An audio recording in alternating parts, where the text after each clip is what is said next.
అందరికీ నమస్కారం. నా పేరు నాటారు ఆంజనేయులు, కొత్తపట్నం మండలం, కొత్తపట్నం గ్రామం. మాది వ్యవసాయ కుటుంబం. 30 సంవత్సరాల నుంచి వ్యవసాయం చేస్తున్నాను. 24 సంవత్సరాలు కెమికల్ వ్యవసాయాన్ని కొనసాగించాను.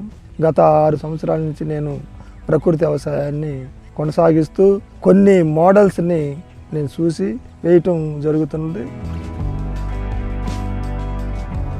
నా మొత్తం భూమి 70 సెంట్లు. అయితే 20 సెంట్లు ఏటీఎం మోడల్ని ప్రోత్సహించాము. రెండోది ఏ గ్రేడ్ మోడల్ అని వేసుకోవటం జరిగినది. దాంట్లో మొత్తం 26 రకాలు పంటల్ని పెట్టడం జరిగింది. అయితే ఏటీఎంలో 10 రకాల పంటలు సార్. ముల్లంగి, బీట్రూటు, క్యారెట్, మొక్కజొన్న, పొద్దుతిరుగుడు, గోరుచిక్కుడు, బెండ, గోంగూర, కంది, అమదాలు ఇలాంటి అన్నిటిని పంటలని తీసుకొని ఏటీఎం మోడల్ వేయటం జరిగింది.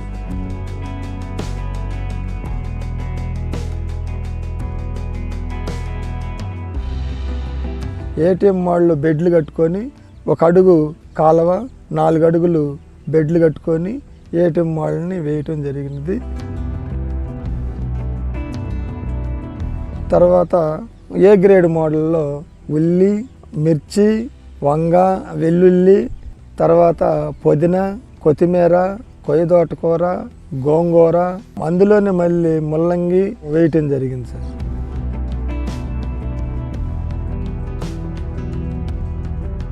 పిఎండేస్ వేసాము. పిఎండేస్లో 30 రకాల విత్తనాలని వెగజల్లుకొని పశుగ్రాసానికి ఉపయోగించుకొని మిగిలింది పచ్చిరొట్టె ఎరువులుగా దున్నుకొని పొలాన్ని సిద్ధం చేసుకొని ఏ గ్రేడు ఏటీఎం పంటల్ని వేసుకున్నాం సార్. పిఎండేస్ వేసినందువల్ల ఫలితం బాగానే ఉంది. అనేక రకాలుగా పిఎండేస్ ఉపయోగపడుతుంది. రైతులందరూ ఉపయోగించుకోవాలని మేము ఈ పిఎండేస్ పలు రకాల విత్తనాలు వెగజల్లుకొని ప్రతి రైతు ఉపయోగపడాలని నేను ఆశిస్తున్నాను సార్.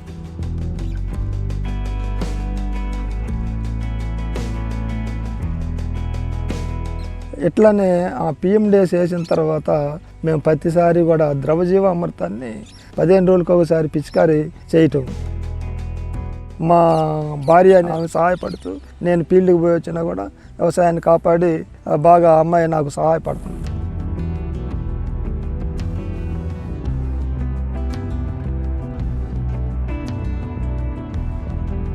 అట్లా 1 నెలకు ఒకసారి నెంబర్ 1 ఘనజీవామృతాన్ని నేను ఈ 70 సెంట్లకి 300 కిలోలు ఎగజల్లుకోవటం జరుగుతుంది సార్. ఎక్కువ ఏదన్నా పెద్ద పురుగు ఉంటే ఎక్కడో ఉన్నప్పుడు దానికై అదే చచ్చిపోయి కుమిలి ఇది అయిపోయి ఉండేది.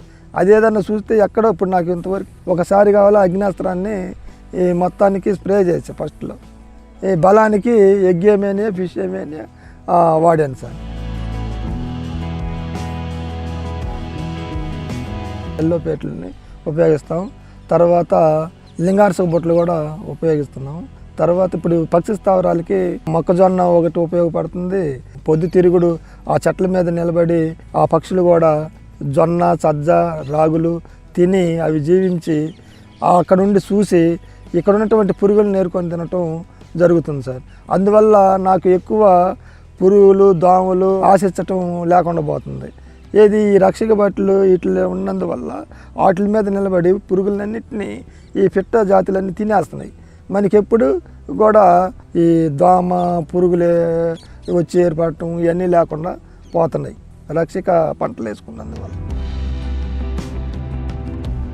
పిఎండేస్ వేసినందువల్ల ఘన ద్రవ జీవామృతాలు వేసుకుంటున్నందువల్ల భూమి మనం దున్నినట్లుగా స్మూత్గా భూమి ఏర్పడి నాకు ఎక్కువ వ్యవసాయం చేసుకునే విధంగా అనుకూలంగా భూమి ఏర్పడి ఉన్నది.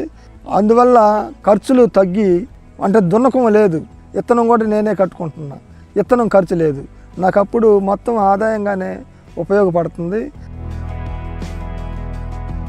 పెద్దగా ఖర్చులు ఏమీ లేవు, కూలీలు కలుపు తీసుకోవటం ఇవి మాత్రమే చేసుకుంటున్నాం.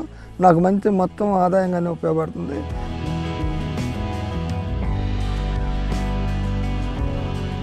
ఈ ప్రకృతి వ్యవసాయాన్ని ఎంచుకోవటానికి కారణం ఏంటంటే, మెయిన్ పాయింట్ ఏంటంటే తక్కువ ఖర్చుతోటి ఉపయోగపడుతుంది ఒకటి.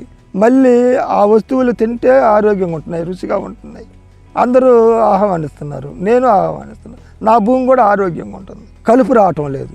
మెయిన్ అదివరకు అయితే ఎక్కువ కలుపు వచ్చేది. ఇప్పుడు మోడల్స్లో అనేక పంటలు నేర్చుకొని ఇది పోతే అది నెక్స్ట్ వస్తున్నాయి. ఇప్పుడు తక్కువ పెట్టుబడితోటి ఎక్కువ ఆదాయాన్ని మనం పొందుతున్నాం.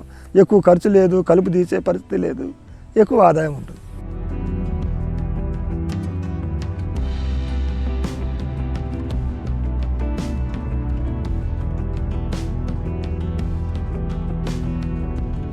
ఈ వీడియో ద్వారా ఏంటంటే, అప్పట్లో వ్యవసాయం ఏక పంటలు వేసేసి ఇట్లా అయ్యారు. ఇప్పుడు మనం అందరం కలిపి ప్రతి సంవత్సరం PMDS వేసుకొని భూదేవతకి అన్ని రకాల పంటలు వేసి ఆమెలో పచ్చి రొట్టెలు ఎరువులుగా ఉపయోగించి ఆ తల్లికి అన్ని పోషకాలు ఇచ్చి మనం పంటలు వేసుకున్నట్టయితే ఆమె కూడా మనకి అంత బువ్వ అన్నం పెట్టిద్దని చెప్పదలుచుకుంటూ, తర్వాత అన్ని పంటలను వేసుకుంటే మనం కూడా అన్ని దిగుబడులు తీసుకుంటాం. ఆమె మంచి పోషకాలు ఇచ్చేసి భూములు ఏర్పడుతుందని సలహా ఇస్తున్నాను సార్.